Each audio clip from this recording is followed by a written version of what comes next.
Boa tarde, estamos ao vivo nessa sexta-feira, emenda de feriado nos nossos canais do Instituto Conhecimento Liberta, Eduardo Moreira no YouTube e também nos demais canais que estamos acostumados nessa sexta-feira, dia 20 de junho de 2025. Heloísa Vilela está chegando aqui para conversar comigo, porque ela não me abandona nem em emenda de feriado. E eu vou dar boa tarde para a Elô, avisando, Elô, que aqui a gente vai ter efeito sonoro a qualquer momento. Aqui também, porque, Gabi, olha, infelizmente, tenho que te Flamengo dizer que o primeiro... Você 3-1, o que é isso? O primeiro gol já foi um barulho danado. O segundo, então, eu não quero nem saber de mais nada desse jogo, viu? Aqui já está assim, barulho de torcida organizada. Então, eu vou avisar para todo mundo que está acompanhando a gente que eu hoje, excepcionalmente, estou no Rio de Janeiro. Então, assim, vai ter efeito sonoro nesse N2 e a gente vai ter que naturalizar isso. Não vai ter jeito. Não tem jeito. É o Brasil, né? Vamos em frente, porque é isso mesmo. É isso.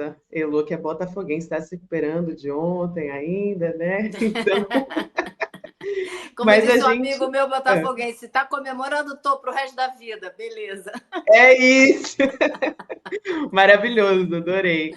Bom, vamos nessa. Daqui a pouco a gente vai ouvir barulho, vai ouvir tudo, mas a gente tem muita coisa ainda para falar da investigação da BIM paralela da Polícia Federal.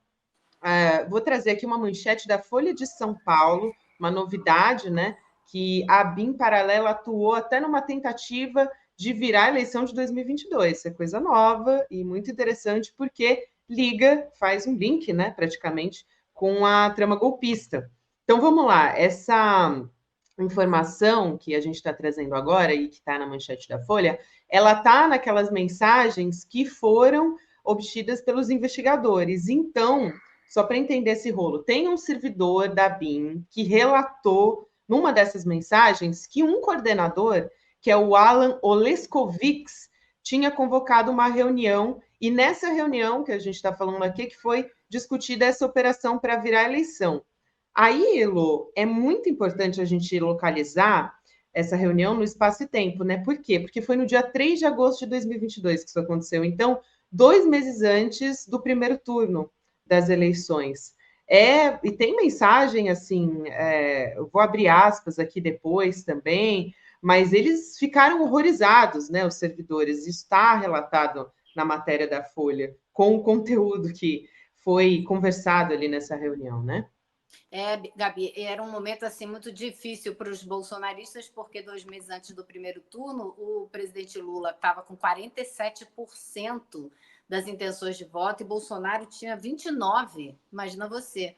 Então, eles estavam desesperados, pensando como fazer para virar o jogo e tentando usar a BIM, que é uma agência de inteligência do Estado.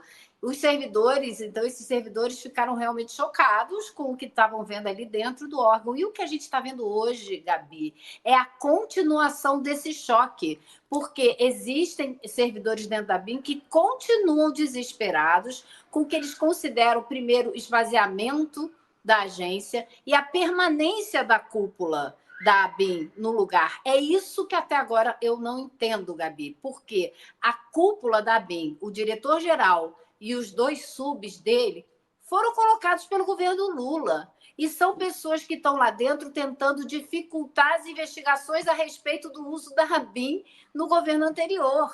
Agora, para a gente entender a gravidade da situação, na segunda-feira vai ter uma assembleia da Intelis, que é a Associação dos Funcionários do setor de inteligência. E entre assim, a principal medida que eles vão discutir é a possibilidade de ajuizar uma ação exigindo o afastamento do diretor-geral, que já foi indiciado pela Polícia Federal e até agora não foi afastado pelo governo, Gabi.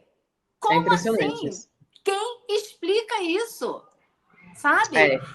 Então, eu estava assim, recuperando uma história e fui tentar pegar mais detalhes da entrada do Correia para ser o chefe da ABIN, né? Quando escolhido pelo governo do presidente Lula. Ele tinha que ser sabatinado no Congresso, no Senado, na Comissão de Relações Exteriores. E o senador que dirigia, que era o presidente da comissão, era o senador Renan Calheiros. E o senador Renan Calheiros estava se recusando a marcar a audiência para Sabatina, porque ele sabia muito bem quem era o número 2, que eram os dois subs dele, que eram considerados golpistas de carteirinha. Então, ele não queria fazer a sabatina. O Correia, que hoje, ainda até hoje, por incrível que pareça, apesar de indiciado, precisava da sabatina, foi ao gabinete do Renan Calheiros pedir, implorar, pelo amor de Deus, para marcar a sabatina. Foi uma conversa duríssima, na qual ele terminou chorando, Gabi. Nossa. Chorando. E conseguiu a tal da sabatina. E o tempo todo na sabatina, o senador ficava perguntando a ele se ele garantia, se ele se responsabilizava pelos dois subs que ele estava colocando lá dentro. Um deles já foi afastado no começo do ano, porque começaram a vir à tona as coisas absurdas que eles fizeram. E ainda estão lá dentro, Gabi. Então vai ter essa reunião, essa assembleia, né, dos funcionários, para pedir o afastamento, forçar o governo a Segunda-feira, né, Lô? Segunda-feira de manhã. Segunda-feira de manhã. Agora, você imagina que situação esdrúxula. Os caras que estão lá dentro tentando dificultar a investigação a respeito da BIM paralela ainda estão mantidos pelo governo. É inacreditável mesmo. Já teve também, né, o diretor-geral da BIM, o Correia, já teve nos 2 primeiros governos do PT, né? Quer dizer, e continua lá ainda.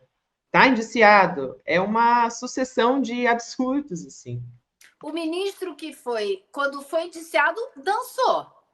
Isso. Quando apareceu, né, como ele chama, esqueci agora, Camilo? Não. Vou checar o nome dele, também me deu um branco, olha só. Mas, enfim, parecia que era o padrão, era a métrica do governo, se for indiciado, vai embora. Bom, o diretor-geral da BIM já foi indiciado, está esperando o quê até hoje? O governo está calado. Filho. Juscelino. Obrigada. Imagina o presidente do INSS, a primeira suspeita que houve com ele foi afastado. Por que ele está sendo mantido até hoje? E a gente sabe que isso também tem aí dentro uma profunda briga, desavença entre a Polícia Federal e a ABIN, a direção da ABIN, que é um outro imbróglio, né? Então, a gente não consegue entender o que o governo está fazendo, por que a omissão do governo com relação a essa cúpula da ABIN, que até agora não foi afastada. Até agora, eu não tenho uma explicação convincente para isso. Eu ouvi falar no Palácio do Planalto que existia a intenção de ter alguém na ABIN que contrapusesse a influência da Polícia Federal, mas isso não explica pessoas que estão ali tentando atrapalhar a investigação sobre a BIM paralela, que depois eu queria conversar um pouco com você, Gabi, a respeito do que significa a seriedade do que é esse processo da BIM paralela, mas a gente pode falar isso daqui a pouco. Claro, não, você tem toda a razão, Elo, nada justifica. Eu queria citar algumas pessoas aqui que foram monitoradas, e aí eu acho que eu vou devolver para você e você pode falar sobre a seriedade, né, dessa investigação. A Polícia Federal, ela já ressaltou assim uma série de autoridades que foram monitoradas pela ABIN paralela. A gente tem deputado, tem senador, tem ministro do Supremo, o presidente do Supremo, Luiz Roberto Barroso, está entre os monitorados também. Vou citar alguns aqui para a gente ter ideia. Governador do Rio de Janeiro, Cláudio Castro, o ex-governador de São Paulo, o Dória, também estão nessa lista. Tem até aliado, né? Não é só adversário, isso que é o mais interessante, assim. Gustavo Gaia, Ricardo Barros e até a própria família do Carlos Bolsonaro. Nem a família Bolsonaro escapou da investigação. Tem o Jair Renan entre os monitorados da BIM paralela e a Ana Siqueira Vale, que é ex-mulher do Jair Bolsonaro.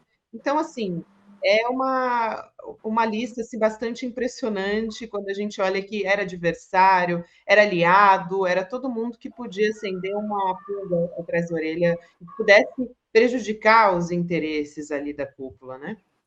O próprio senador Renan Calheiros foi um dos investigados. Também está nessa lista, aliás, a cúpula da investigação sobre os desmandos da Covid, né? Senador Randolfo, senador Omar Aziz, senador Renan, foram todos investigados. porque eram grandes oposições ao desmando da Covid, aos absurdos que o Bolsonaro cometeu durante a Covid. Agora, entre esses aliados, me chamou a atenção o Evair de Mello, que é um deputado federal do Espírito Santo, que é do PL, que é um bolsonarista, assim, radical, que chegou a ser convidado a fazer parte do governo do Jair Bolsonaro.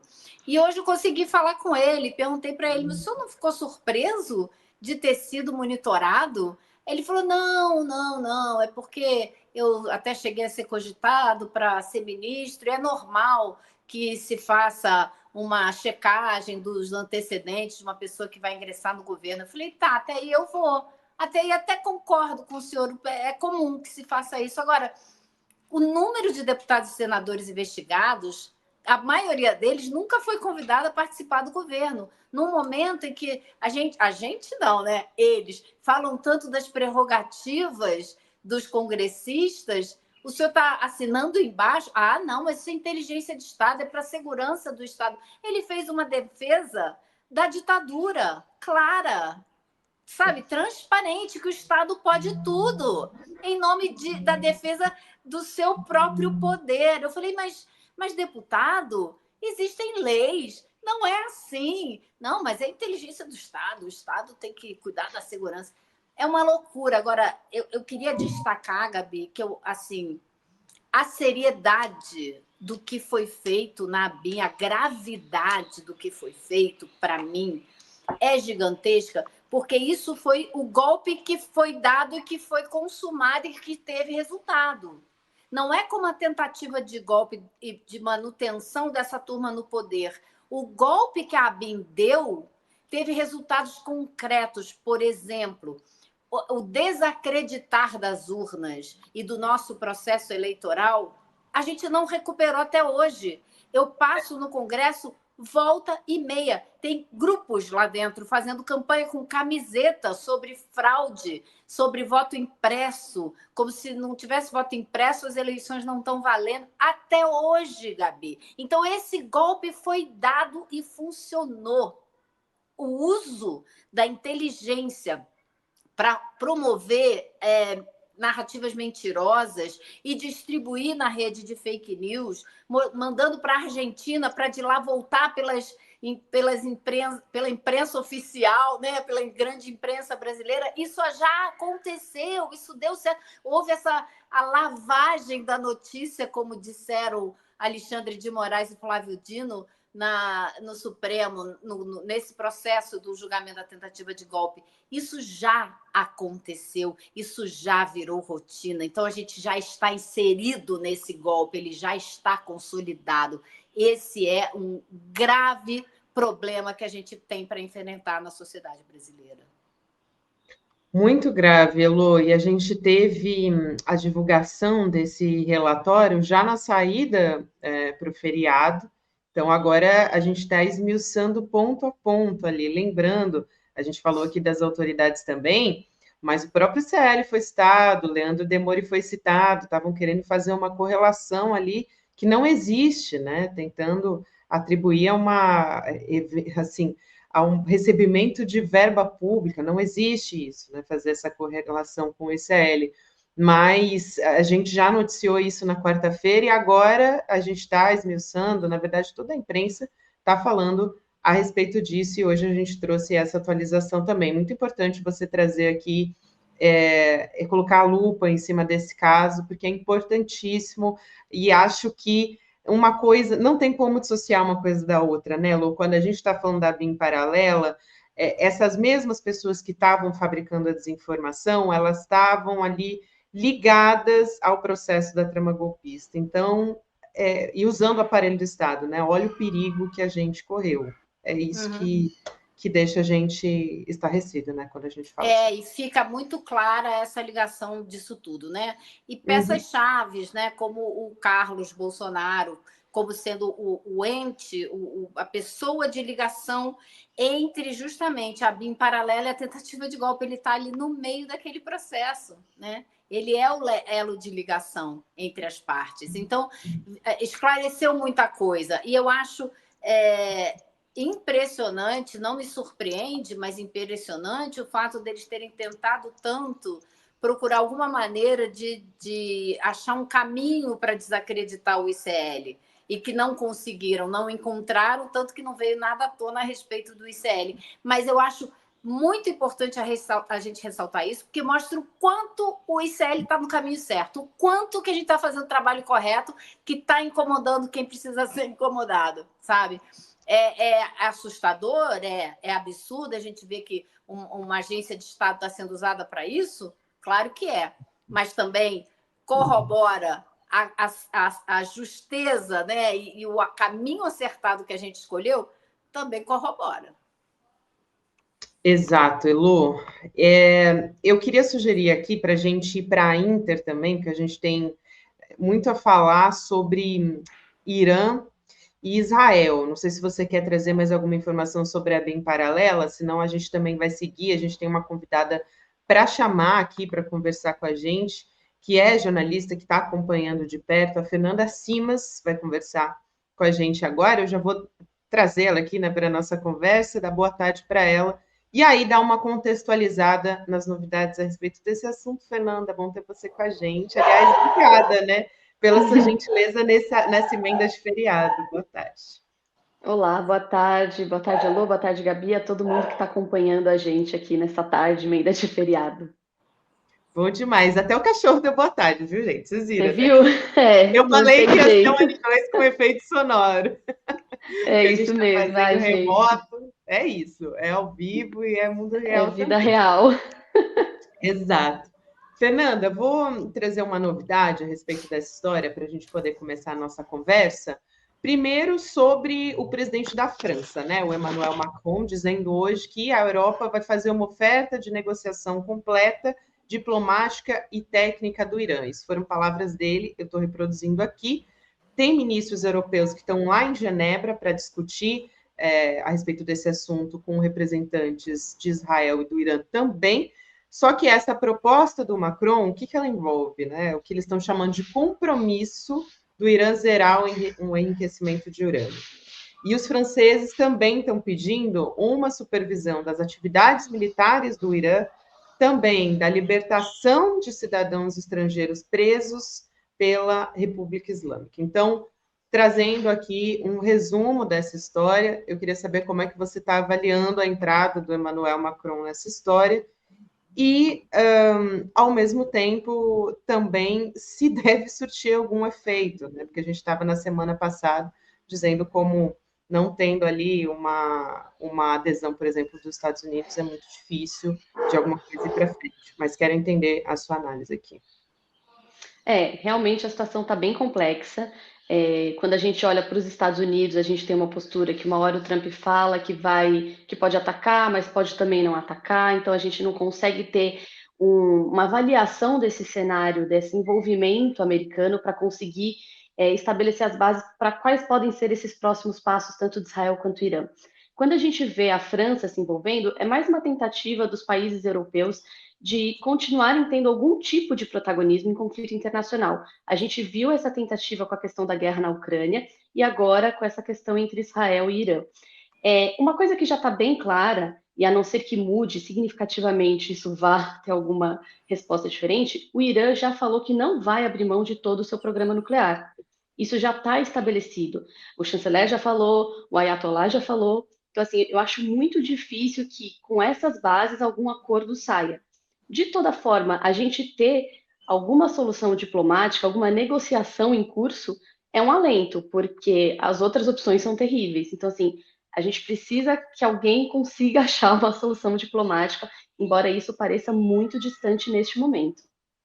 Essa seria a minha pergunta, né, Fernanda? Se dá para imaginar, pelo menos num prazo médio, alguma saída, porque o que eu fico vendo é um eco do Iraque, sabe? De tudo que a gente viu quando houve a guerra do Iraque. E a tristeza de ver a França numa posição tão diferente da que ela teve naquela época, né? Porque a França foi uma voz fundamental de oposição àquela investida dos Estados Unidos sobre o Iraque, que transformou um país super desenvolvido, rico, onde as mulheres iam para as universidades, né? Era um país pujante no Oriente Médio, transformou o Iraque numa destruição, assim, acabou com a sociedade iraquiana. E eu estou olhando agora para o Irã com medo de ver exatamente a mesma coisa, porque não existe o menor sentido você exigir que um país acabe completamente com o seu programa nuclear. Ele não poder ter um programa nuclear, mesmo que pacífico. Isso não existe, é um absurdo. Então, eles querem colocar o Irã de joelhos sob a ameaça de destruir o país inteiro se eles não permitirem isso. E eu não sei nem se eles acabam com esse ataque, se isso acontecer, porque não acredito que o programa pacífico nuclear do Irã seja o grande problema de Israel. Então, eu queria ver se você está conseguindo, pelo menos, imaginar, né? Olhando para esses atores, e quem são hoje, né? Quem é hoje o líder dos Estados Unidos, quem é hoje a ideologia que comanda a França, quem é hoje o grupo que comanda a Alemanha. Como que a gente sai dessa enrascada?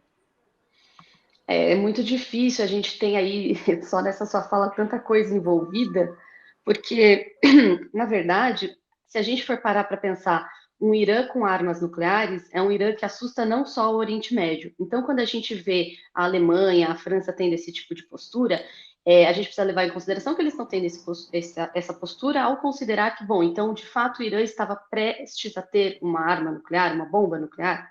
Esse é um ponto. Agora, a questão toda a gente não consegue hoje afirmar qual é de fato o objetivo do governo Netanyahu com essa guerra. Pelo direito internacional, o Israel não tinha o direito de simplesmente atacar o Irã porque achou que ele estava prestes a ter uma bomba atômica. Pelo direito internacional, a gente não está entrando aqui na questão de direito de defesa, não é isso que eu estou falando. Mas o que acontece? Quando a gente tem tanta complexidade nessa guerra, e a possibilidade de você ter um Irã com armas nucleares, de você ter uma guerra que vá se prolongar e vira uma guerra, inclusive, de desgaste para os dois lados, isso tudo faz com que a Europa se manifeste, os Estados Unidos, a gente sabe que, enfim, é os Estados Unidos do Trump, a gente não sabe o que esperar, então a gente realmente fica olhando para a Europa e falando, bom, qual vai ser a diplomacia que vem daí, né? A Alemanha falou com todas as letras, Israel está fazendo trabalho sujo para a gente. Então, por isso que a postura da Europa está muito diferente com relação a Israel do que estava na questão de Israel na faixa de Gaza. Então, a gente vê essa postura que pode parecer discrepante, mas é porque o assunto realmente, quando você fala de Irã nuclear, acaba assustando. É uma ameaça. A Irã sempre falou que, o Irã agora, né, desse regime ayatollah, sempre falou que quer ver o extermínio de Israel. Então, esse é um ponto. A outra questão é tentar entender que, na verdade, se o objetivo de Israel é destruir o programa nuclear iraniano com medo de eles alcançarem uma bomba nuclear, como a inteligência israelense vinha dizendo que eles estavam há semanas, talvez dias disso, o que acontece? Para você conseguir alcançar esse objetivo, você vai precisar que os Estados Unidos entrem na guerra, porque só a bomba que os Estados Unidos têm é capaz de perfurar esse programa nuclear, né, a usina de Fordow, que está numa montanha, e tentar, de fato, acabar com esse programa nuclear. Então, a gente precisa realmente discutir quais são os objetivos, e eu acho, sinceramente e infelizmente, que a gente não vai ter essa discussão de forma clara pelas autoridades envolvidas. Fernanda, posso só pontuar uma coisa? Assim, a gente viu, no caso do Iraque, né, os Estados Unidos mentiram para o mundo inteiro que o Saddam Hussein tinha armas de destruição em massa. E os agentes da organização, da Agência Internacional de Energia Atômica, depois falaram, não tinha, não tá. A gente tem agora agentes da Agência Internacional de Energia Atômica dizendo isso é mentira. Eles não estão há dias nem semanas de ter uma arma nuclear. O Benjamin Netanyahu, desde 2012, pelo menos, que é a última vez que eu me lembro, fala que o Irã está há 2 meses, 3 meses de ter uma arma nuclear. Desde 2012. A gente está falando de 13 anos. Assim, isso é um absurdo ele usar esse argumento para causar a destruição que ele está causando. Ele não tem o direito de fazer isso. E a gente tem uma Europa rendida para esse argumento. quando no passado, no caso do Iraque, pelo menos ela se levantou contra esse absurdo, e agora nem isso. Então, assim, o meu estado de desespero e desesperança é ainda maior do que quando eu acompanhei toda aquela caminhada para uma guerra absurda no Iraque. Eu acho que tem uma coisa, Elo, que é muito importante a gente tentar levar em consideração, que hoje a ordem mundial é outra, né? A gente já não está mais vivendo aquela ordem mundial pós-Guerra Fria. A gente está passando por uma mudança e, sinceramente, com todos os analistas que eu converso, ainda não está muito claro qual vai ser essa nova ordem. O que está claro é que, nesse momento, é uma lei do mais forte sobrevive. Tanto que a gente tem visto, inclusive, alguns analistas especializados em Irã falando que talvez não seja o Irã a fonte desestabilizadora no Oriente Médio, mas sim Israel, porque hoje, com certeza, Israel é uma força hegemônica no Oriente Médio. Israel provou isso desde 2023, né? Isso é inegável. Sobre o programa nuclear, eu acho que vale a gente lembrar aqui que próprias autoridades de inteligência dos Estados Unidos afirmaram nas últimas semanas que o Irã não estava próximo, assim, de ter uma bomba nuclear. De fato, o que a Agência Internacional de Energia Atômica falou é que o Irã estava desenvolvendo, já tinha urânio desenvolvido a 60%. Para você construir a bomba, você precisa de, se não me engano, o urânio enriquecido a 80%, 90%. Mas, além disso, você precisa da capacidade para pegar esse urânio enriquecido e colocar no misto e fazer com que isso se transforme numa ogiva de fato nuclear. Então, a gente não tem como saber se isso de fato estava próximo ou não. Existia essa questão, existe, na verdade, essa questão da discrepância entre as informações da inteligência israelense e da inteligência americana. Então, a gente não sabe se o Netanyahu está mentindo, se a inteligência está blefando, ou se de fato existe esse risco, eles têm essa informação, mas, obviamente, existe um contexto, um momento em que propiciou esse ataque israelense neste momento. Israel conseguiu acabar com os proxies do Irã, principalmente o Hezbollah, e o Hamas também, mas principalmente o Hezbollah. Então, do ponto de vista do governo Netanyahu, que é um governo que quer se manter no poder a todo custo, principalmente ele, né, figura Netanyahu, era o momento para se fazer isso. E o ataque ocorreu 2 dias antes da reunião que estava prevista entre Estados Unidos e Irã para tratar do programa nuclear. Não podemos esquecer também que o Irã fazia parte de um acordo nuclear lá atrás, negociado pela gestão Obama, e que quem tirou isso foi o Trump, no primeiro mandato dele, que tirou os Estados Unidos desse acordo. Então, o Irã vai e se retira, e a partir de então o Irã começa a enriquecer urânio novamente em patamares mais altos. Realmente, assim, essa guerra não pode ser analisada só pelo último ano ou pelos últimos 2 anos, são muitos anos que envolvem tudo isso. É, de fato, a guerra mais temida no Oriente Médio há décadas, pelo tamanho que é o Irã, né? O Irã é um país persa grande, e Israel sabe disso. A população israelense teme também essa guerra de desgaste, porque a população iraniana está acostumada a viver sob embargo, dificuldades. A população israelense está começando a lidar com uma situação econômica que pode se agravar, ter que correr para bunker todos os dias, às vezes 3, 4 vezes ao dia. Então, isso está ficando uma guerra de desgaste muito complicada.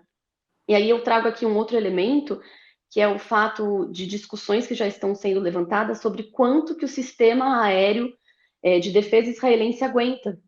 Então, assim, realmente é preocupante. Eu acho que isso é o que faz a Europa se envolver.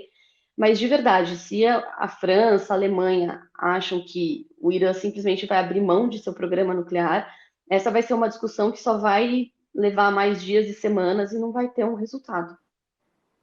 É super importante isso que você fala, e eu prestei atenção no final da sua fala, né, Fernanda, sobre ir para bunker e tal.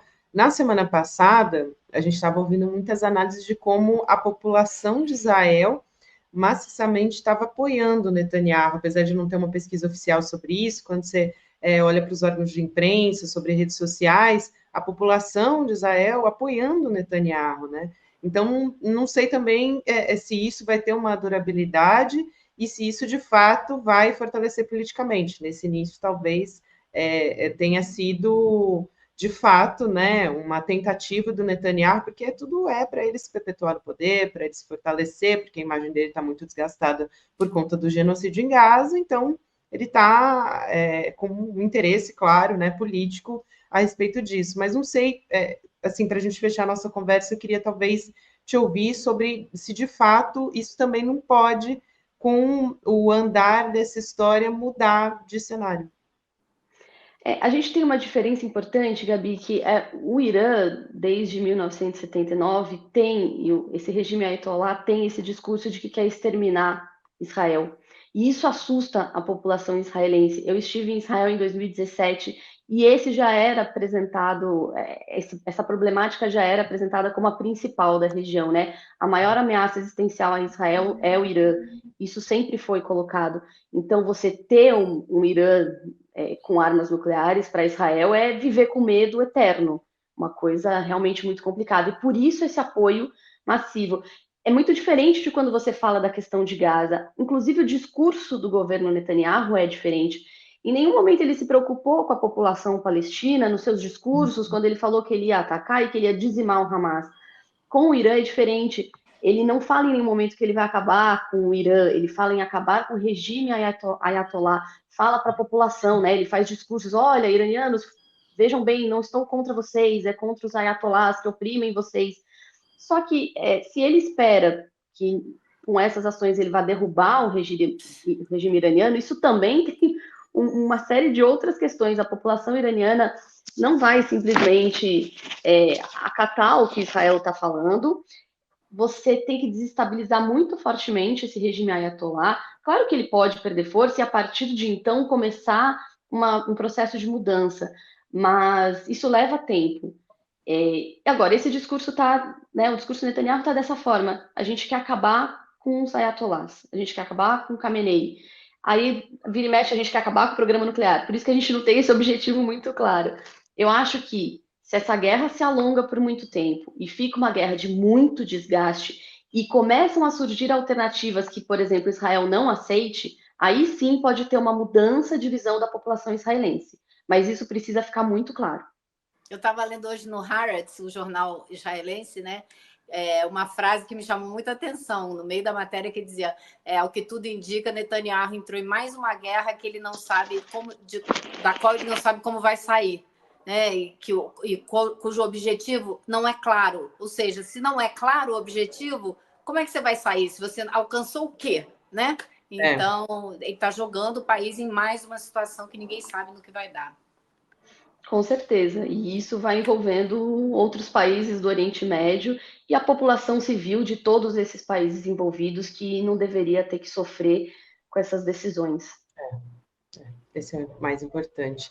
Elô, Fernanda, obrigada por vocês estarem aqui com a gente nessa emenda de feriado. Um abraço grande para vocês, bom descanso por aí. Tchau, valeu, bom fim de semana. Obrigada, bom final de semana.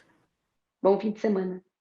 Bom, a gente segue por aqui um pouquinho. Daqui a pouquinho a Cristina Serra está chegando aqui para conversar com a gente, mas eu queria trazer uma novidade para vocês, enquanto a gente está conversando, sobre o primeiro reality show de negócios e de transformação social do ICL, que vai começar na próxima segunda-feira, gente, agora, já dia 23 de junho. A gente falou tanto do ICL Tank, né? De fato, ele vai começar com 16 participantes, todos são empreendedores, essa é uma característica muito única do nosso reality, que é todos os empreendedores têm negócios de impacto social, então foi difícil até de escolher, né? Eu ainda não sei qual foi o resultado final, mas eu tive relatos ali da Débora Maganha, por exemplo, que faz parte dos avaliadores, que disse, puxa, foi muito difícil de escolher, porque todos eram incríveis. Então, esses investimentos, aliás, né, eles estão disputando por um investimento que pode mudar a vida deles, do negócio deles, é um projeto inédito que é original do ICL, e a gente quer trazer aqui um trechinho do que vai ser o ICL Tank. Então, vamos assistir o trailer e aí a gente volta a conversar. Vamos lá. R$ 1 milhão. Esse é o investimento que o ICL vai fazer em projetos de impacto. Mais de 1.000 empresas do país inteiro entraram na disputa para ter seus negócios transformados. Mas só 7 empresas vão ser escolhidas. 4 empresas recebem R$125 mil, 2 empresas recebem R$250 mil e uma empresa vai receber um investimento de R$500 mil. Não é matemática, não é cálculo. É conhecimento do seu negócio, porque cada negócio é um negócio. Uma coisa que venda bem e que o consumidor queira comprar. Tantas frentes no negócio. Em qual focar? Muito orgulhoso disso que a gente está construindo junto, sabe? Isso tudo é muito especial. Quanto mais você fica nervoso, mais você trava o seu cérebro. Explorar um pouco nessa visão de marketing digital. E eles vão decidir se cada empreendedor passa ou não passa para a próxima fase. Tem gente que não sabe o buraco que tá. Eu queria lembrar que empreender é coisa séria, investir é coisa séria. É um momento difícil, mas o jogo precisa seguir.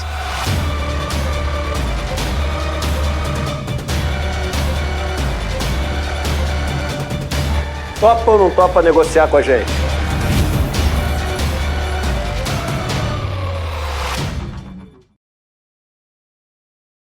Muito bem, gente. Voltamos aqui, reforçando, hein? Estreia dia 23 de junho, 12h30, 12h30. Não fica fora dessa, vem com a gente. Segunda-feira aqui nos nossos canais do ICL. Eu estou muito, muito, muito curiosa para ver quem vai levar melhor nessa, mas, nossa, é muito candidato incrível. E são só negócios de transformação social. Então, vale muito a pena acompanhar. Eu vou chamar a Cristina Serra, que nessa emenda de feriado também veio me fazer companhia, não me deixou sozinha. Cristina Serra, que prazer ter você aqui comigo, querida. Boa noite, quase boa noite, né? Ou boa tarde para você. Boa tarde, Gabi. Em geral, essas emendas de feriado coincidem. A gente está sempre... Eu me lembro de outras emendas. Sorte é minha. Estávamos juntas. E é com a gente mesmo, vamos embora. Vamos embora. A gente estava falando agora há pouco de ABIN paralela, né, de guerra, Irã, Israel, mas aqui no Brasil, olhando aqui para o sul do nosso país, mais uma vez a situação está muito difícil, né, Cris? A gente vai voltar a falar do Rio Grande do Sul, aliás, muita tristeza falar sobre isso, né, mais de um ano depois da pior enchente da história do Rio Grande do Sul, a gente volta a falar sobre isso, agora... O Rio Grande do Sul está vivendo esses transtornos depois das chuvas. Eu nunca gosto de falar em decorrência das chuvas, né? Porque parece que foi a chuva que causou isso tudo e não a falta de manutenção, né, pública a respeito disso. Mas para a gente dar um pouco de contexto, e aí eu vou jogar para você que é craque nesse assunto, em meio ambiente, e ninguém melhor para comentar. Né? Até a manhã de hoje, a gente teve afetadas, né, 90 cidades gaúchas, deixando 3 mortes, mais de 3 mil pessoas desalojadas ou desabrigadas, então já é bastante gente. A gente tem entre as pessoas, né, as vítimas que morreram, um idoso de 72 anos, isso foi na cidade de Sapucaia do Sul, também uma mulher de 54 anos, em Candelária, e um homem de 21 anos, né, um jovem, no trajeto entre as cidades de Caxias do Sul e Nova Petrópolis. O pior é que a gente está conversando aqui, Cris, e a gente tem previsão dos meteorologistas de que a gente tem a intensificação das chuvas em Porto Alegre até amanhã, então ainda a situação pode piorar ainda mais, né? Gabi, tem uma previsão de chuvas, mas pelo menos até onde eu acompanhei, nos próximos dias, né, já considerando o começo da próxima semana, essas chuvas vão se alternar com períodos com uma certa estabilidade, enfim, uma paradinha ali nas chuvas, mas isso vai coincidir com uma chegada de uma massa de ar polar, né, ou seja, muito frio. Né? Você estava falando há pouco da questão climática, obviamente eu não sou meteorologista, não sou uma especialista em clima, mas acompanho bem o assunto. E eu lembro no ano passado, durante aquela tragédia no Rio Grande do Sul, né, quase 200 mortos, até hoje tem pessoas, inclusive, desaparecidas, né, em consequência da tragédia do ano passado. Eu lembro da gente comentar, e eu falei exatamente isso, o sul do Brasil, portanto, o estado do Rio Grande do Sul, ele está numa zona de influência ali muito, muito grande, muito forte do que acontece na Antártida, né?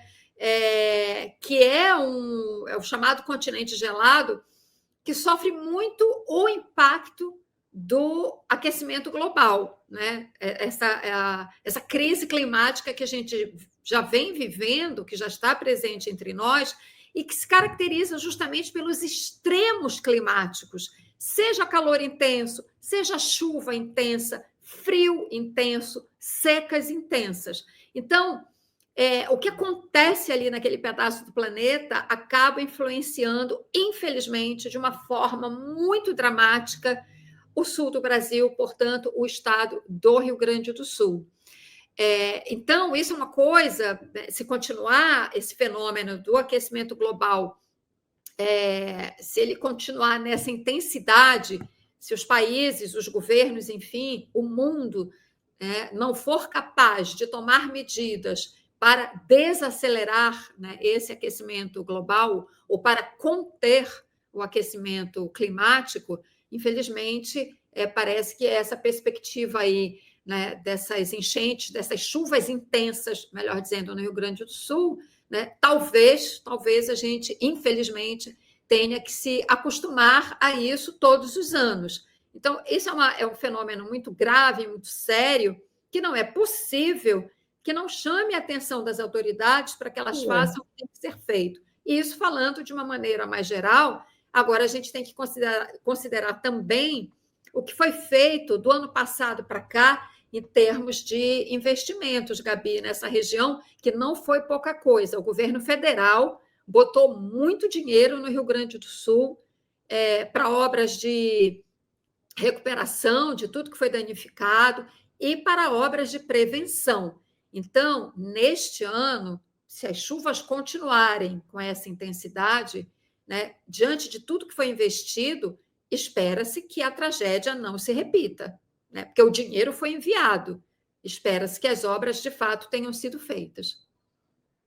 Me chama a atenção, Cris, eu queria ouvir especificamente a sua avaliação sobre Porto Alegre, né? Porque a gente teve o Sebastião Melo reeleito prefeito de Porto Alegre, e claro que ele foi perguntado, né? Começaram as chuvas e aí ele foi perguntado pela imprensa, e ele responsabilizou a chuva, aquela coisa, né? Que é aquela história de sempre.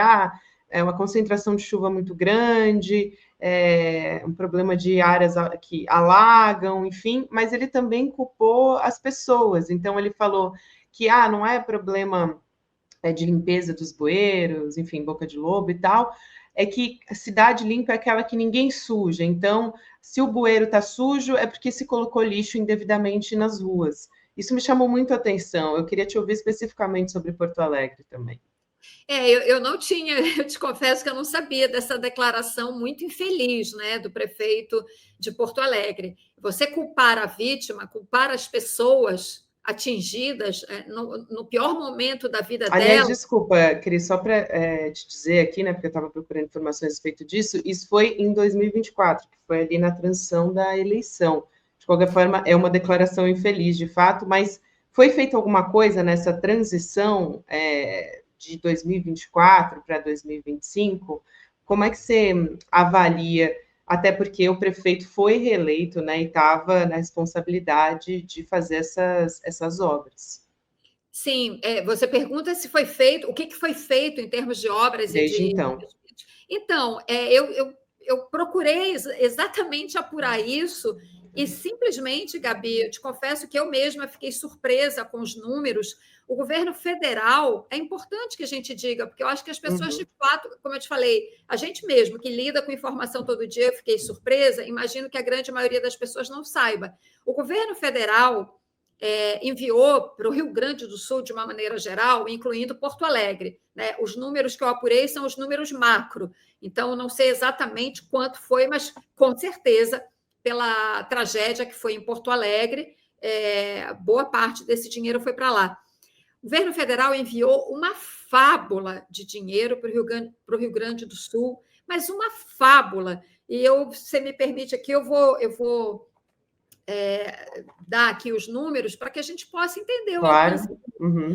O governo federal enviou para o Rio Grande do Sul, de 2024 para agora, recentemente, esse é um levantamento feito em maio, agora, portanto, um ano, 111 bilhões de reais. 111 B de bola, 111 bilhões. Desses 111 bilhões, 89, arredondando aí 90, portanto, praticamente, né, assim, uma boa parte já foram executados, né? Vamos arredondar, 90 bilhões já foram executados, faltam 20.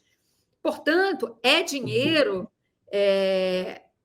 esse dinheiro, a gente já deveria ver isso refletido nas obras, porque esse dinheiro ele foi para várias coisas. Projetos de recuperação do que foi danificado e prevenção, que é importantíssimo, né, para evitar danos à infraestrutura, e aí entra Porto Alegre, o sistema de drenagem de Porto Alegre, etc. Também, dentro desse número geral, programa de moradia e de estímulo à economia. Tanto é que a economia do Rio Grande do Sul cresceu, né? E eu queria destacar um item especial dessa montanha de dinheiro. 420 mil famílias receberam um auxílio reconstrução de R$ 5.100. É aquele dinheiro para aquela necessidade mais imediata, emergencial, né? Você comprar eletrodomésticos, móveis que você perdeu, enfim. E uma outra coisa importante, Gabi, também, é que o governo federal suspendeu o pagamento da dívida do Rio Grande do Sul com a União por 3 anos. Não só suspendeu o pagamento da dívida, como também por 3 anos isentou de pagamento de juros sobre a dívida.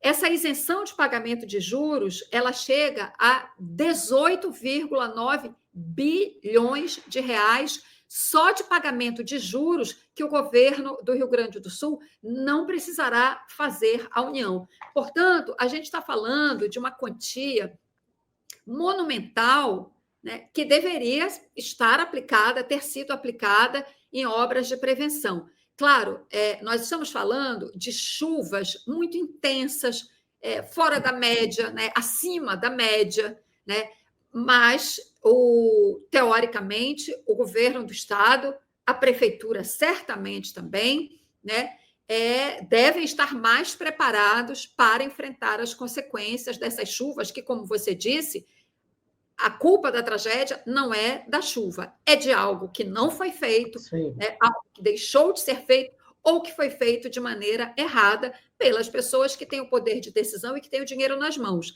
Então, de fato, a gente espera, né, que essa tragédia desse ano, que já é uma tragédia menor do que a do ano passado, se é que você pode comparar tragédias, né?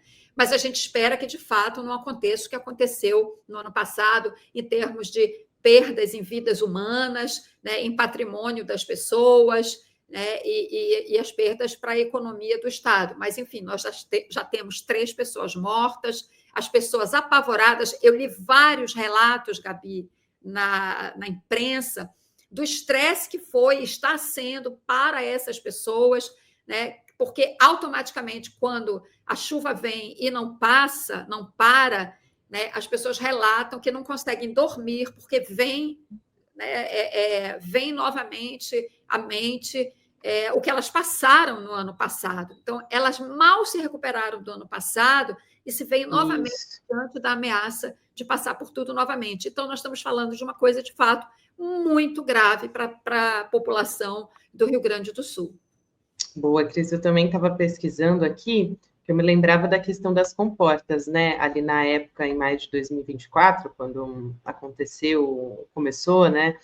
Toda a gravidade e as enchentes, o sistema ali das comportas anti-enchente do rio Guaíba, né? Eles foram fechados, essas comportas foram fechadas por risco de inundação, e aí algumas acabaram sofrendo danos, enfim, algumas se romperam nesse processo, então elas estão ainda, estava procurando informação a respeito disso, e tem uma informação que é de um mês atrás, de uma entrevista do prefeito de Porto Alegre, dizendo que ainda elas vão passar por reformas, mas isso está acontecendo ali, não vou trazer todos os detalhes, né, porque são muitos detalhes técnicos, mas, de fato, isso está sendo feito aqui pelo que ele relata. É bastante importante, né, a gente fala disso, porque a gente tem esse volume, que é super importante você ter relatado aqui, né, quando foi...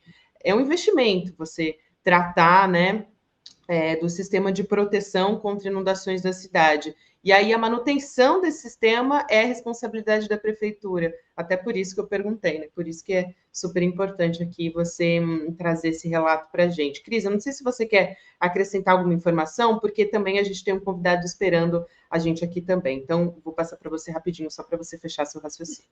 Não, é basicamente isso, né? Lembrar que, assim, eu não sou porta-voz do governo federal, evidentemente, mas é muito importante, Gabi, a gente lembrar isso, porque é só um componente, né, dessa discussão que o Brasil está tendo de ajuste fiscal, de corte de gastos, né? Vamos lembrar que o governo federal, né, tem tido alguns gastos excepcionais, e esse do Rio Grande do Sul é um deles. Claro, independentemente de qualquer questão fiscal, esse dinheiro teria que ser aplicado porque se trata de salvar vidas, né? Então, portanto, as obras têm que ser feitas, né? Mas é importante a gente lembrar isso, né? Até porque você lembra também, o governo chegou até a criar uma secretaria especial extraordinária para o Rio Grande do Sul, né? E a gente espera que todo esse investimento dê resultados agora e seja capaz de evitar uma tragédia como a que foi a do ano passado. Só queria arrematar com essa ponderação.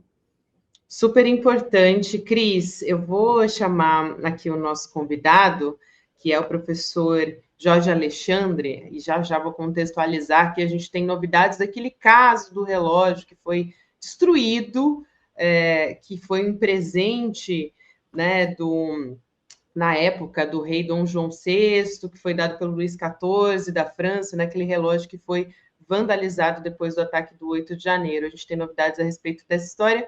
Vou dar boa tarde aqui para o professor. Obrigada por aceitar nosso convite, professor. Seja muito bem-vindo. Boa tarde. Eu que agradeço o convite. Muito obrigado. Vamos lá, então, para entender essa história. O ministro Alexandre de Moraes, lá do Supremo Tribunal Federal, ele determinou que a pessoa que vandalizou, é um mecânico, Antônio Cláudio Alves Ferreira, ele seja preso novamente. E, mais ainda, que o juiz que tinha mandado ele para o regime semiaberto seja investigado. Então, se você não sabia dessa história, né, que ele tinha recebido esse benefício, agora a gente traz essa novidade que o Xandão, Alexandre de Moraes, já está revertendo essa história. O Antônio Cláudio, para quem não se lembra, né, mas foi tão simbólica essa história, ele participou dos atos lá do 8 de janeiro, ele foi responsável por quebrar esse relógio que é histórico, ele ficava no Palácio do Planalto, no 3º andar, até era na frente do gabinete presidencial. Como eu disse, presente do rei Dom João VI, que foi dado pelo rei Luís XIV da França, e era uma peça única no mundo, então teve que ser restaurado depois do ataque, não tinha o que fazer, não existia uma outra peça igual a essa. E aí o Antônio Cláudio ele tinha saído da prisão na última quarta-feira, agora, né, antes do feriado.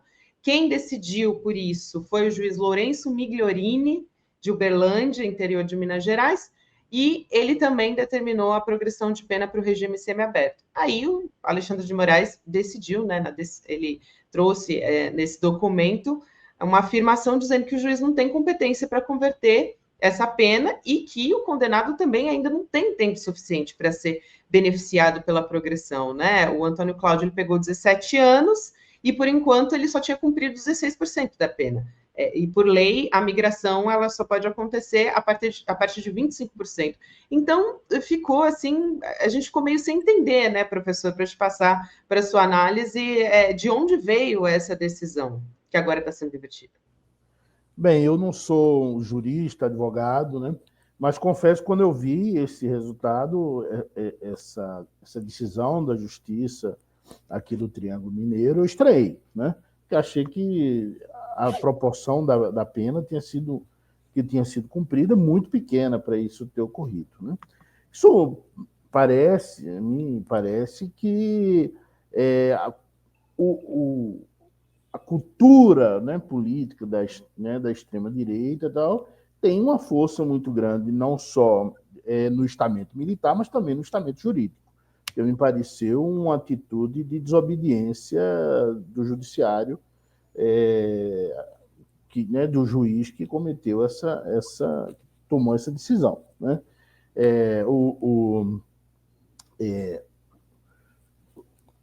Hobbes, quando estudou, né, falou do Leviatã, né, desse monstro que representaria a força do Estado. Essa figura do Leviatã ela é muito conhecida, né?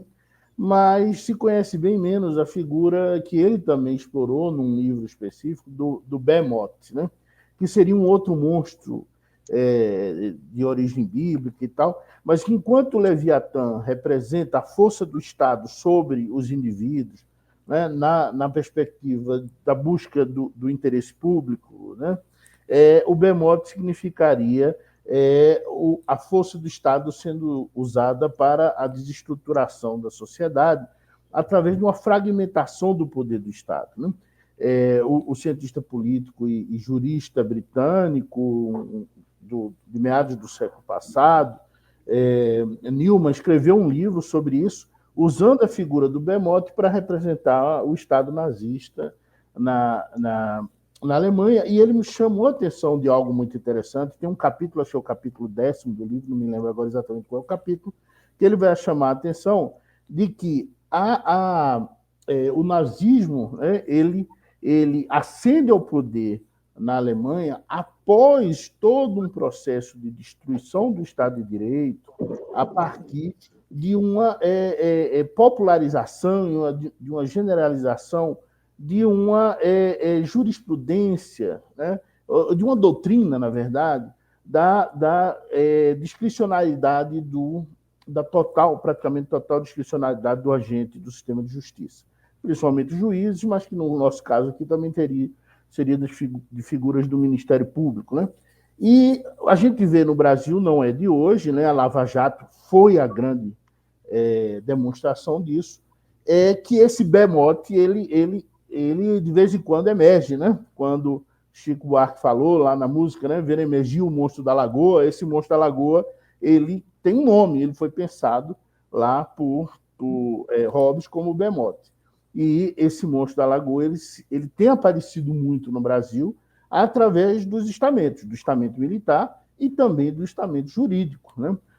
Que são muito dominados, eu diria, em muitos aspectos, em muitos lugares, por um pensamento conservador reacionário, né? Não é nem conservador, um pensamento reacionário. Eu não sei se a Cris quer fazer uma pergunta, Cris. Também tem um outro assunto que a gente tem que falar a respeito de Brasil, mas olhando um pouco mais adiante para a campanha eleitoral e para essa articulação da extrema-direita. Vou passar a palavra para você antes. Eu queria concordar com o professor, porque ali, no caso da participação desse indivíduo nos atos golpistas, e que agora esse juiz deu esse benefício, já revertido pelo ministro Alexandre de Moraes, o ministro Alexandre de Moraes diz que não só não estava na época de dar o benefício, mas por ser um crime muito violento, né, isso agrava o crime cometido por ele. Então, justamente por isso, o tempo para que ele receba o benefício é muito maior, mais extenso do que esse agora que justificou, enfim, essa decisão desse juiz lá de Uberlândia. E me chamou a atenção também, aí eu queria um comentário do professor, é que na mesma decisão o ministro Alexandre de Moraes pede para apurar, eu não sei se é exatamente esse o termo, mas o Alexandre de Moraes pede para apurar, enfim, avaliar algo assim, a decisão do juiz, a atitude do juiz. Algo como se fosse uma investigação. Não sei o que isso parece ao professor, mas seria uma... A gente vê aí esse esgarçamento, talvez, das relações dentro do próprio judiciário, né? Que eu acho que tem a ver com isso que o professor falou, né?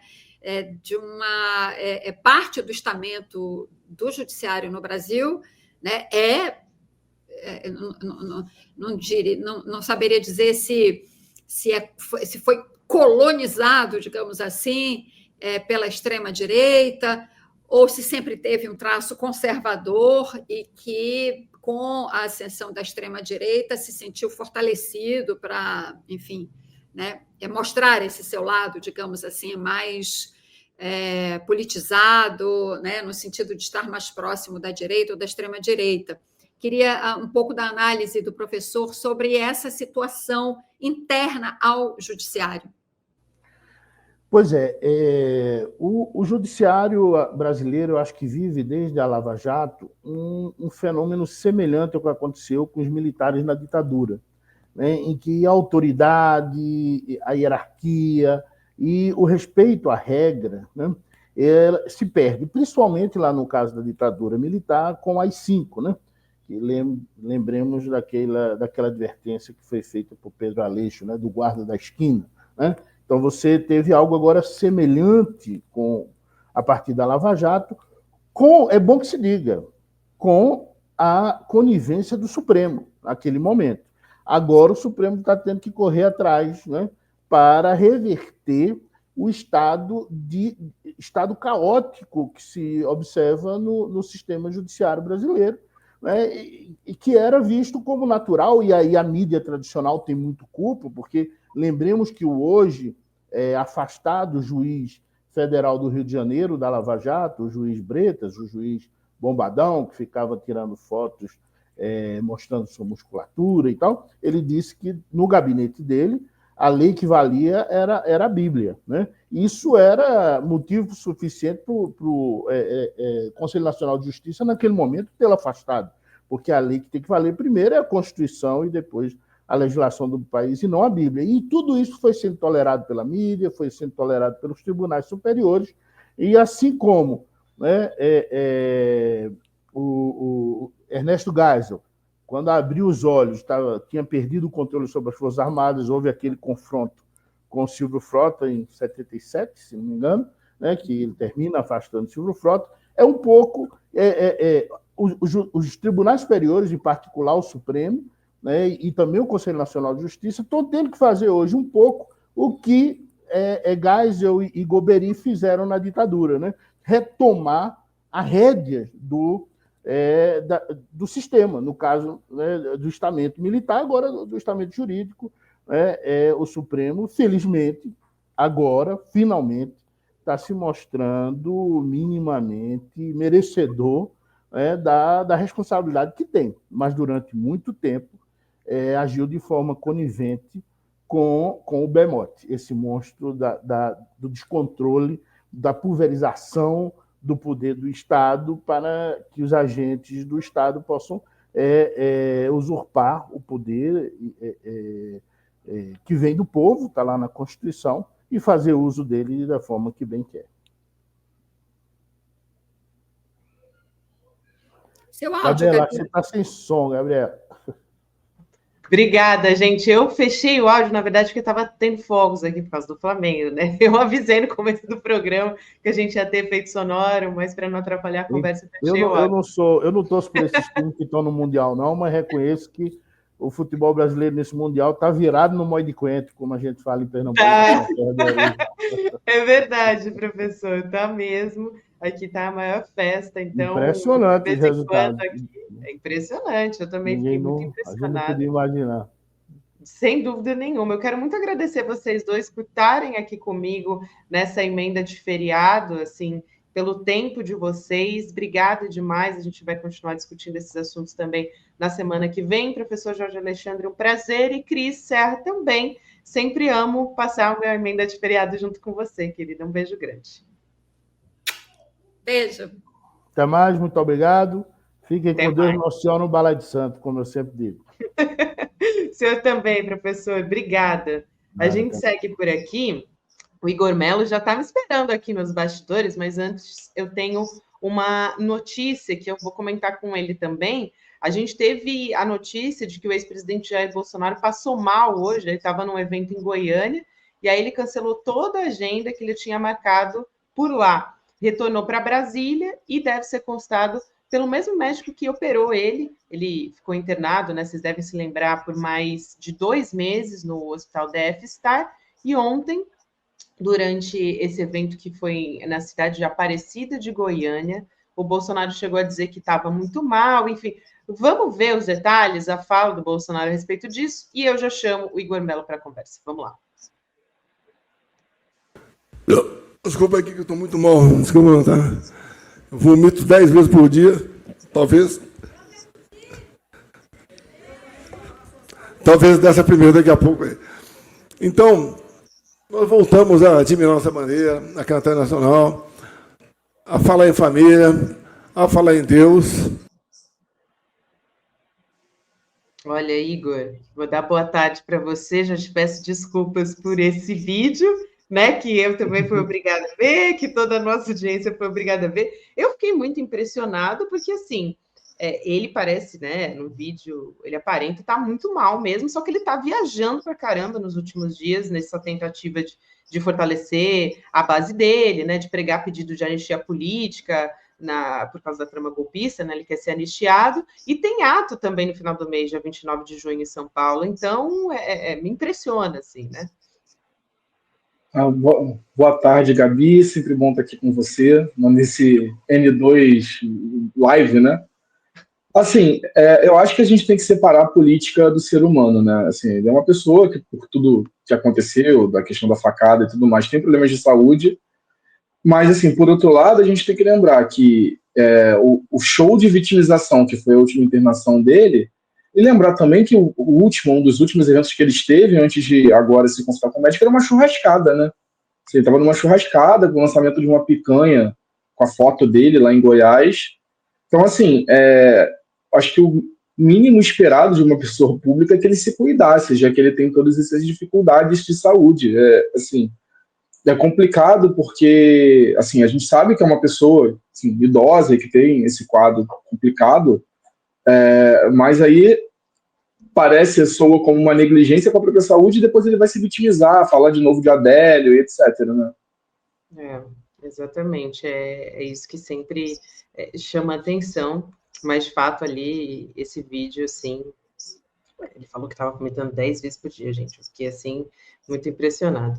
Tem eu queria trazer uma outra história da família Bolsonaro, né, dos filhos do Jair Bolsonaro, mais especificamente sobre o indiciamento do Carlos pela Polícia Federal, nesse caso da BIM Paralela. A gente falou sobre a BIM Paralela logo na abertura do programa. E o ex-presidente Jair Bolsonaro tem 3 dos 4 filhos, a gente fez essa conta, a nossa equipe fez essa conta aqui, então tem 3 dos 4 filhos investigados em diversos processos criminais, né? Não é a mesma história. Mas só para relembrar aqui, você, claro, muito especialista, vai poder falar melhor do que eu sobre eles, mas o Flávio, ele é investigado pelo crime de rachadinha na Assembleia Legislativa do Rio de Janeiro, caso que foi revelado pela nossa ajuda ao PIVA, né? O Jair Renan, ele se tornou réu pelos crimes de lavagem de dinheiro, falsidade ideológica, uso de documento falso também na Justiça do Distrito Federal, e a gente tem o próprio Jair, que é réu na trama golpista. A gente estava até agora, recentemente, né, no começo do mês, acompanhando o depoimento dele na primeira turma do Supremo Tribunal Federal, onde está tramitando esse julgamento. Gabi, assim, a gente tem o Eduardo, que possivelmente em breve também vai se tornar, pelo menos, indiciado, né? Ele se tornou formalmente alvo de uma investigação com autorização do Supremo em maio, por conta desse lobby que ele está fazendo nos Estados Unidos para conseguir sanções contra os ministros do STF e outras autoridades que estão investigando a família dele. E, assim, acho que ele foi... Não, essa investigação é por obstrução da justiça, equação no curso do processo. Eu acho bastante provável que ele seja indiciado também, porque é tudo público. Então, assim, se a autoridade policial entende que, em tese, isso que ele está fazendo configura esses crimes, as provas estão aí, né? Não tem nada muito a investigar. Ele fala de público que ele está fazendo lá. Então, acredito que em alguns meses a gente vai ter todos os políticos da família Bolsonaro indiciados, pelo menos, né? Indiciados ou denunciados ou réus, enfim. Acaba sendo um cerco jurídico, né, a família Bolsonaro, por conta das coisas que eles próprios fazem, não que seja uma perseguição. É isso, eu acho super importante você citar o Eduardo, né, nessa história, porque ele continua lá, né, tem essa investigação que agora ele foi incluído formalmente, né, por conspirar contra as autoridades brasileiras, continua lá fazendo discurso, live, afrontando o Supremo Tribunal Federal, articulando contra o Supremo, que a gente fala mais a figura do Alexandre de Moraes, né, mas na prática ele está articulando contra o STF, e essa história é muito grave e continua correndo. Então, em breve, por isso que a gente falou, né? Por enquanto a gente tem os outros formalmente, mas o Eduardo, até agora, até por isso, é talvez o mais cotado pelo Jair Bolsonaro para talvez ser o candidato, né, da família em 2026. E essa situação, Gabi, pode ter uma consequência política importante também, porque claro, acho que tirando o Flávio, que embora seja, né, investigado pelo Ministério Público do Rio, pouco provável que tenha um desdobramento contra ele até a eleição, a gente está vendo o caso na prática parado aqui no Rio, todos os outros devem ver esses casos avançarem. Então, assim, já houve o indiciamento do Carlos Bolsonaro na BIM paralela, é questão de tempo também para que haja denúncia pela PGR e ele se torne réu, e aí a gente não sabe quando seria esse calendário de julgamento, né, mas, enfim, deve ser uma coisa que não deve demorar tanto também, comparando com o ritmo que a gente está vendo do processo da tentativa de golpe. O Jair Renan, que é o com menos pretensões políticas, pelo menos nesse momento, também está enrolado nessa história do suposto empréstimo que ele tentou pegar com documentos falsos, enfim, da empresa dele, e é até curioso esse caso, eu acho engraçado, porque ele negou, né, para as autoridades qualquer participação na história, disse que tinha sido o sócio dele que pegou o tal do empréstimo, mas esse empréstimo foi pego através do aplicativo do banco e teve reconhecimento facial dele. Então, assim, tem uma prova irrefutável contra ele nesse caso, né? E agora também o caso do Eduardo, que possivelmente está sendo cotado como opção presidencial da família e possivelmente também vai se tornar, enfim, indiciado, talvez denunciado e réu nos próximos meses também. Então, pode ser que eles fiquem sem opções, né? Exato. Essa semana a gente discutiu muito esse assunto, né? Porque saiu pesquisa de termômetro eleitoral para 2026. A gente viu que o Bolsonaro até fez um acenozinho ali, né, para o Tarcísio, o que até agora não tinha sido cogitado. Então, me chamou a atenção isso também essa semana, né, sobre o Tarcísio, porque até agora ele dizia, não tem outro candidato, eu sou o candidato, e a gente sabia que nos bastidores era só o único, assim, os únicos que eram considerados na história são os membros da família Bolsonaro, né? Só que a Michelle, a gente sabia que não era muita preferência do Jair, era mais o Eduardo mesmo nessa seara. Não, e assim, Gabi, isso também tem um impacto político dentro da extrema-direita, né? A gente viu, por exemplo, nessas últimas 2 semanas aí, essa articulação da família Bolsonaro de lançar o Carlos Bolsonaro candidato ao Senado em Santa Catarina, e está tendo uma chiadeira grande dos bolsonaristas em Santa Catarina, né? Porque, enfim, a gente é um dos estados mais bolsonaristas do Brasil, tem deputadas de expressão dentro da direita, né? A Caroline Detone, a do Arquinho, também esqueci o nome dela agora, me deu branco. A Júlia Zanata, né? A do Arquinho. Júlia Zanata. Você foi mais rápido do que eu abrindo o microfone. Que são pré-candidatas ao Senado lá. E, assim, me parece que isso aumenta o custo político desse tipo de atitude também, porque se o Bolsonaro e os filhos dele estivessem na crista da onda de popularidade e sem nenhum tipo de complicação, acho que uma resistência dentro do próprio bolsonarismo ficaria muito mais difícil esse tipo de manobra, deles atropelarem, porque no fundo é isso, né? Estão atropelando o grupo político no Estado. A gente já viu isso acontecer no Brasil uma série de vezes, e é uma coisa bem velha política, inclusive, fazer isso, né? Mas me parece que, assim, o Carlos indiciado agora, possivelmente réu, se torna um candidato, obviamente, pior, né? Ninguém, acho que discorda disso, porque eu até vi alguns analistas falando de que, mas isso pode reforçar um discurso de perseguição, mas para quem esse discurso emplaca, ele já está posto, né? Eu acho que ele não vai ganhar voto se tornando réu no STF, me parece. Ficaria bastante surpreso se isso acontecesse. Só que isso, ao mesmo tempo, diminui a viabilidade dele, até porque a candidatura pode nem se consumar. Então, assim, ele pode ser condenado, ficar inelegível, por exemplo, e não assumir o mandato mesmo que se eleja. Então, assim, acho que essas resistências vão começar a aparecer cada vez mais e podem aparecer também depois de uma definição de chapa presidencial, né? Porque é a mesma lógica. Se o Bolsonaro realmente fizer o que ele está prometendo e levar até o limite uma candidatura dele ou de um dos filhos enrolados, para ter que tirar na urna aos 45 do segundo tempo, Isso prejudica todo mundo, né?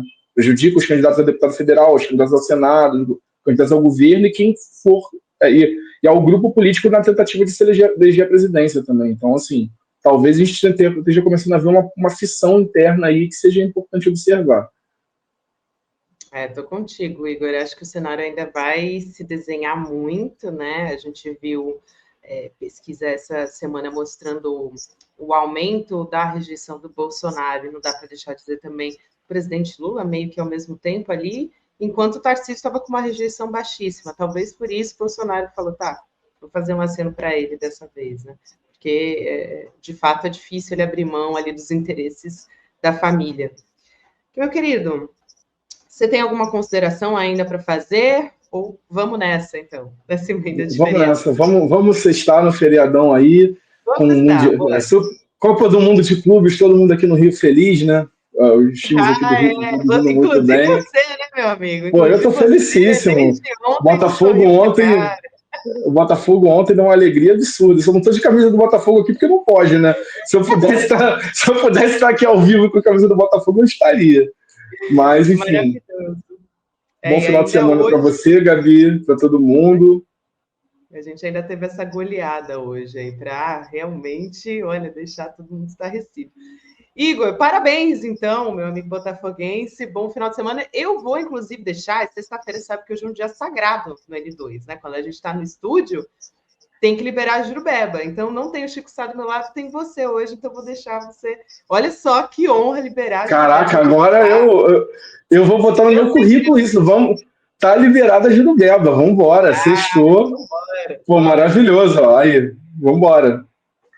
Tá liberada a Jurubeba, então, pessoal. Obrigada demais, Igor Melo. Até a próxima, meu querido. Obrigada demais a todo mundo que nos acompanhou nessa sexta-feira, nesse feriadão prolongado, né? Emenda de feriado. Todo mundo que comentou aqui estava acompanhando bastante os comentários de vocês. Então, meu muito obrigada.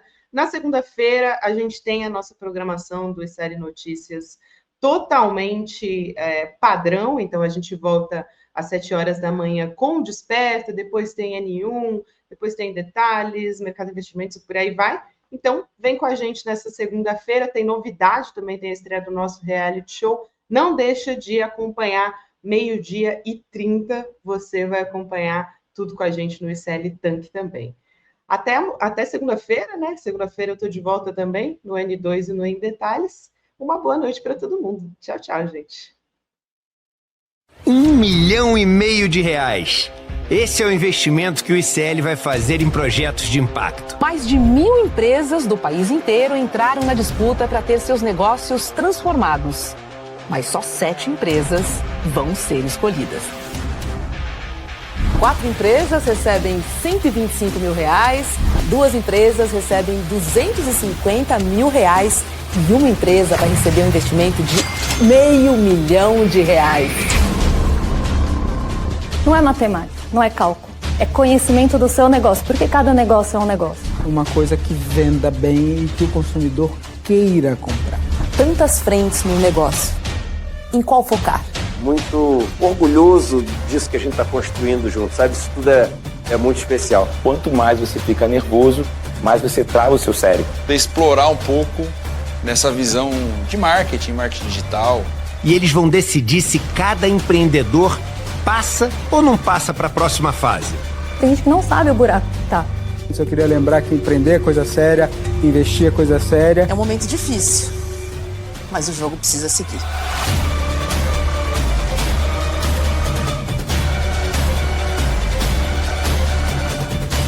Topa ou não topa negociar com a gente?